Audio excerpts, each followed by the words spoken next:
Hi viewers, welcome to our channel. ప్రస్తుతం మనతో పాటు సీనియర్ జర్నలిస్ట్ దాము బాలాస్ అన్నారు, వారితో మాట్లాడదాం. నమస్కారం సార్. నమస్తే. సార్, ఏపీలో ఎన్నికల ఫలితాలు రాకముందే జగన్మోహన్ రెడ్డి గారు తన ప్రమాణ స్వీకారానికి వైజాగ్లో అన్ని ఏర్పాట్లు చేసుకుంటున్నారు. అయితే తనకు ఎగ్జిట్ పోల్ ఫలితాలన్నీ కూడా దాని దగ్గరకు వచ్చేసాయి, అవన్నీ తనకు ఫేవర్గా ఉన్నాయి, అందుకే ఈ ఏర్పాట్లు చేసుకుంటున్నారని వార్తలు రావడం చూస్తున్నాం సార్. అసలు ఇందులో నిజమెంత ఉంది సార్? యాక్చువల్గా వైజాగ్లో బొత్స సత్యనారాయణ ఆధ్వర్యంలో అక్కడ ఆంధ్ర యూనివర్సిటీ గ్రౌండ్స్ని సెలెక్ట్ చేసినారని చెప్తున్నారు. అక్కడ ఆల్రెడీ హైదరాబాద్ నుంచి ఫ్లైట్స్, ట్రైన్స్ అన్నీ బుక్ అయిపోయినాయి అంటారు. అట్లాగే అక్కడ ఉన్న హోటల్స్, విల్లాస్, ఫామ్ హౌసెస్ అన్నీ కూడా 8th, 9th ఈ 2 రోజులు బుక్ చేసుకున్నారు, ఆల్రెడీ ఫుల్ అయిపోయినాయని చెప్తున్నారు. సో ఎందుకు ఈ హడావిడి అక్కడ వైజాగ్లో జరుగుతుంది? మొన్న జవహర్ రెడ్డి కూడా 2 రోజులు అక్కడ ఉండిలో వచ్చాడు. తెలుగుదేశం మీడియా కూడా జవహర్ రెడ్డి ఏర్పాట్లు చూడడానికి వెళ్ళాడని కూడా రాశారు. సో ఎందుకు ఇంతగా వైజాగ్ మీద వీళ్ళు ఆల్రెడీ జగన్ గెలిచిపోయినట్టుగానే వైసీపీ బిహేవ్ చేస్తుంది, ఎందుకు ఏర్పాట్లు చేసుకుంటున్నారు? అట్లాగే శివకాశిలో కూడా పెద్ద ఎత్తున టపాసులు ఇవి బాణసంచా బుక్ చేశారని చెప్తున్నారు. అట్లాగే డీజేలు, తర్వాత రకరకాల డ్యాన్స్ ట్రూపులు, వీటన్నిటిని కూడా వైజాగ్కి బుక్ చేశారని చెప్తున్నారు. మరోవైపు తెలుగుదేశంలో ఈ హడావిడి పెద్దగా కనబడలేదు. చంద్రబాబు సైలెంట్గా ఉన్నాడు, లోకేష్ సైలెంట్గా ఉన్నాడు. మనకు 2019లో చూస్తే చంద్రబాబు మళ్ళీ మనం అధికారంలోకి వస్తున్నాం, 150 సీట్లు తగ్గవు, ఇలాగో ప్రకటనలు మనకు ఫ్రంట్ పేజీలో కనిపిస్తాయి ఇప్పుడు కానీ మనం పాత పేపర్లు చూస్తే. ఈసారి ఆయన ఏ రకమైన స్టేట్మెంట్ ఇవ్వలేదు. ఈరోజు రాసిన ఆంధ్రజ్యోతిలో రాధాకృష్ణ కొత్త పలుకులో కూడా వైసీపీ గెలుస్తుందని చెప్పే వాళ్ళంతా తిడుతూ రాశాడు. ముఖ్యంగా యూట్యూబర్స్ని, మనలాంటి యూట్యూబర్స్ని అంతా కూడా ఆయన తిట్టాడు. అంటే తెలుగుదేశం గెలుస్తుందంటే ఆయనకు బాగానే ఉంటుంది, వైసీపీ గెలుస్తుందంటే ఎట్లా ముందు చెప్తారు మీరని. సో నిజానికి తెలుగుదేశం వాళ్ళు మేము గెలుస్తామని చెప్తున్నారు, వైసీపీ వాళ్ళు మేము గెలుస్తామని చెప్తున్నారు. కానీ ఇక్కడ చూస్తే జగన్ ఏమో 2వ రోజే వచ్చి 151 వచ్చాయి లాస్ట్లో, దాన్ని బ్రేక్ చేయబోతున్నాం, ఈసారి దేశం మొత్తం మన వైపు చూస్తుందని చెప్పేసిపోయాడు. సో మామూలుగా జగన్ ఇట్లా నోటుకొచ్చినట్టు మాట్లాడు ఎందుకు ఇంత ఇది చెప్పాడంటే ఒక ఇది వినిపిస్తుంది. అదేంటంటే ఆల్రెడీ ఎన్నికల జరగకముందే 2-3 ఎగ్జిట్ పోల్స్ని కండక్ట్ చేసి టీమ్స్తో జగన్ మాట్లాడి వాళ్ళకి కావాల్సిన డబ్బులు అవన్నీ ఇచ్చేసి మొత్తం రాష్ట్ర వ్యాప్తంగా ఆ ఎగ్జిట్ పోల్స్కి రెడీ అయిపోయారు. రెడీ అయిపోయి ఎన్నికలు అవ్వగానే మరుసటి రోజు ఇమీడియట్గా రిజల్ట్స్ వాళ్ళు ఎగ్జిట్ పోల్స్ చేసేసి జగన్కి అందించారు. మామూలుగా మనకు కానీ చూస్తే జగన్ కడప పులివెందులకి వెళ్ళి అక్కడ నుంచి వచ్చినప్పుడు 4 గంటలు మిస్సింగ్ అని తెలుగుదేశం మీడియా పెద్ద ఎత్తున రాసింది.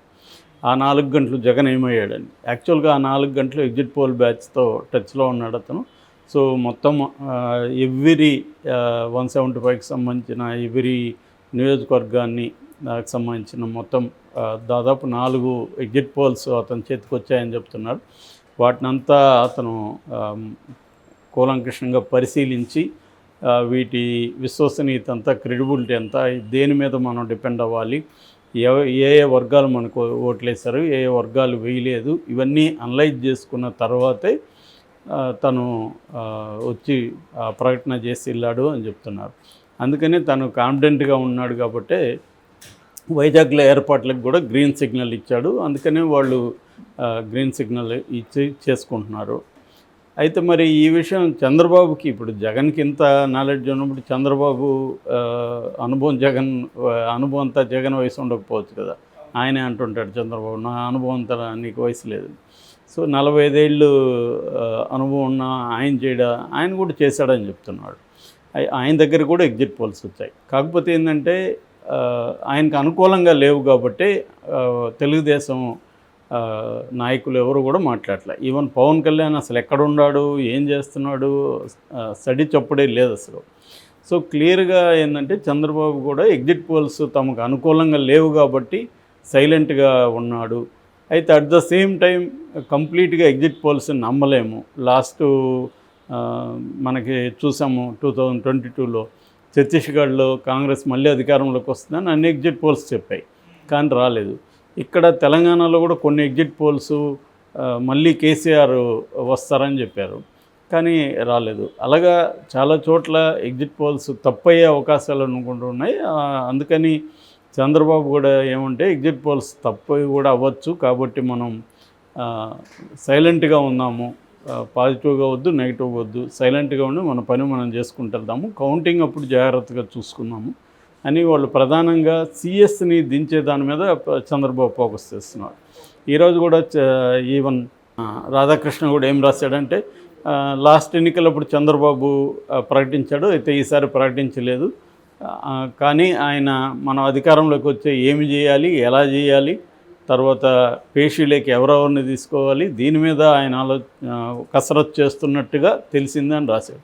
అంటే అర్థమేమి, చంద్రబాబు గెలుస్తాడని ఆయన కాన్ఫిడెన్స్ లేకపోతే ఆయన వచ్చినాక పేషీలు ఎవరు ఉన్నారని ఎందుకు ఆలోచిస్తాడు?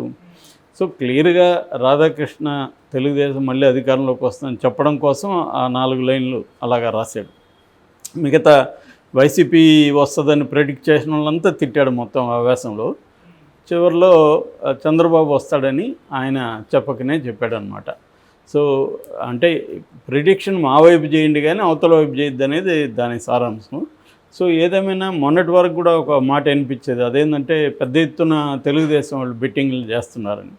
కానీ నిజానికి కోట్లలో బెట్టింగ్లు వైసీపీ వాళ్ళే చేస్తున్నారు, కానీ వాళ్ళకి రెడీగా లేరు ప్రత్యర్థులు అని చెప్పి చెప్తున్నారు. ఎందుకంటే ఆల్రెడీ ఎగ్జిట్ పోల్స్ వచ్చాయి, బెట్టింగ్ రాయిళ్ళు కూడా ఎగ్జిట్ పోల్స్ రిజల్ట్స్ కోసం లక్షలు పే చేసి ఆ రిజల్ట్స్ తెప్పించుకుంటున్నారని చెప్తున్నారు. అందుకని లేకపోతే ఎగ్జిట్ పోల్స్ చేస్తే వాళ్ళు ఖర్చు పెడతారు కదా. మొన్న ఒక అతను నాకు చెప్పాడు, వాళ్ళ ఫ్రెండ్ ఎవరో ఎగ్జిట్ పోల్స్ ఒక టీం చేశారు, 3.5 కోటి ఖర్చు పెట్టి చేశారని చెప్పారు. మరి 3.5 కోటి వాళ్ళకి ఎలా రికవర్ అవుతుంది?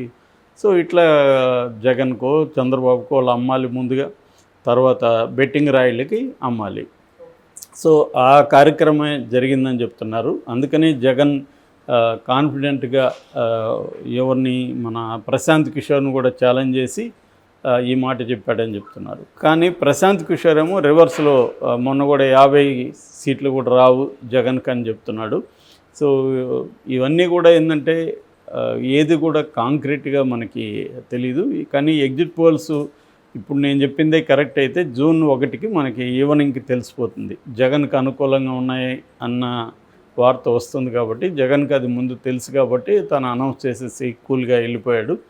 అందుకని ఎక్కడ మళ్ళీ తను కూడా చప్పుడు చేయకుండా సైలెంట్గా గైడ్ చేస్తూ ఉన్నాడు. ఒక పక్క జవహర్ రెడ్డిని, ఇంకొక పక్క వాళ్ళ టీమ్స్ని అంతా కూడా గైడ్ చేసి కౌంటింగ్ అప్పుడు ఎలా ఉండాలి ఏంటనేది చూస్తున్నాడు. అయితే జవహర్ రెడ్డిని మార్చే కార్యక్రమంలో వీళ్ళు ఉన్నారు, తెలుగుదేశం వాళ్ళు. అందుకని జవహర్ రెడ్డి మీద ఆరోపణలు మొదలుపెట్టారు, ల్యాండ్ ఆరోపణలు. అప్పుడేమో జవహర్ రెడ్డి వైజాగ్ వెళ్ళడానికి ఆయన ఈ ఏర్పాట్ల కోసమే వెళ్ళాడనేమో ఆంధ్రజ్యోతి రాసింది. అదే ఆంధ్రజ్యోతి ఈరోజు జవహర్ రెడ్డి భూముల కుంభకోణం తన కొడుకు కోసం వెళ్ళాడు అని వాళ్ళు రాశారు. జవహర్ రెడ్డి అయితే నేను దీన్ని నిరూపించాలి, మీరు నిరూపించకపోతే నేను లీగల్ యాక్షన్ తీసుకుంటాను, నా కొడుకు అక్కడికి గత 3 ఏళ్లలో ఎప్పుడు వెళ్ళలేదు, సో నేను వెళ్ళింది ఒక ప్రైవేట్ ఫంక్షన్కి వెళ్ళాను, ఎలాగో వెళ్ళాను కాబట్టి భోగాపురం ఎయిర్పోర్ట్ పనులు ఒకసారి సమీక్షించి వచ్చాను అనేది అతను స్టేట్మెంట్ ఇస్తున్నాడు. కానీ వీళ్ళు ప్లాన్డ్గా చేస్తున్నారు. అంటే ముందు జనసేన అతను మూర్తి అని అతను ఆరోపణలు చేయడం, తర్వాత వర్లరామయ్య స్టార్టు, తర్వాత దేవినేని ఉమ్మయ్య స్టార్టు, తర్వాత ఈనాడు జ్యోతి స్టార్టు, ఇట్లా ఒక ప్లాన్డ్గా చేయడం. దీని మీద రేపు చంద్రబాబు ఈరోజు నాకు తెలిసి ఎలక్షన్ కమిషన్కి ఇవన్నీ మీడియాలో వచ్చినంత చూపించి ఇది చూడండి ఆయన్ని మార్చండి అని చెప్తారు. అంటే కౌంటింగ్ లోపల జవహర్ రెడ్డిని మార్చాలనేది వాళ్ళకున్న అండర్స్టాండింగ్. మారిస్తే తమ అనుకూలమైన వాళ్ళని తెచ్చుకుంటే కౌంటింగ్కి తమకు అనుకూలమైన ఆఫీసర్లు వాళ్ళందరూ తమ కంట్రోల్లో ఉంటారని. ఎందుకంటే తెలుగుదేశంలో పెద్ద ఎత్తున భయాందోళన కూడా క్రియేట్ చేస్తున్నారు. ఇక్కడే మనకు అర్థమవుతుంది. అంటే తెలుగుదేశానికి అనుకూలంగా ఫలితాలు లేవని వాళ్ళు నమ్ముతున్నారు కాబట్టే ఈ భయాందోళన తెలుగుదేశం కేడర్లో కూడా నాయకులు కూడా భయాందోళన స్టార్ట్ అయ్యి, అంటే కౌంటింగ్ దగ్గర ఏదో జరిగిపోతుందని. కౌంటింగ్ దగ్గర ఎందుకు జరుగుతుంది? ఆల్రెడీ కేంద్ర బలగాలు ఉన్నాయి పెద్ద ఎత్తున, అది ఎన్నికల పర్యవేక్షణ కూడా ఈసారి కొంత స్ట్రాంగ్గా ఉంటుంది. సో ఎట్లాగూ వీళ్ళ క్యాండిడేట్స్ ఉంటారు, అభ్యర్థులు ఉంటారు, వీళ్ళ కార్యకర్తలు ఉంటారు, అందరి దీంట్లోనే కదా జరుగుతుంది. కానీ ఇలా ఎందుకు చేస్తున్నారంటే రేపు పొద్దున్న రెడీగా ఒక నెరేటివ్ ఉంచుకోబోతున్నారు. కౌంటింగ్లో అక్రమాలు జరిగాయి, అందుకే మేము ఓడిపోయినాం అని చెప్పడానికి అనిపిస్తుంది. చూడాలి.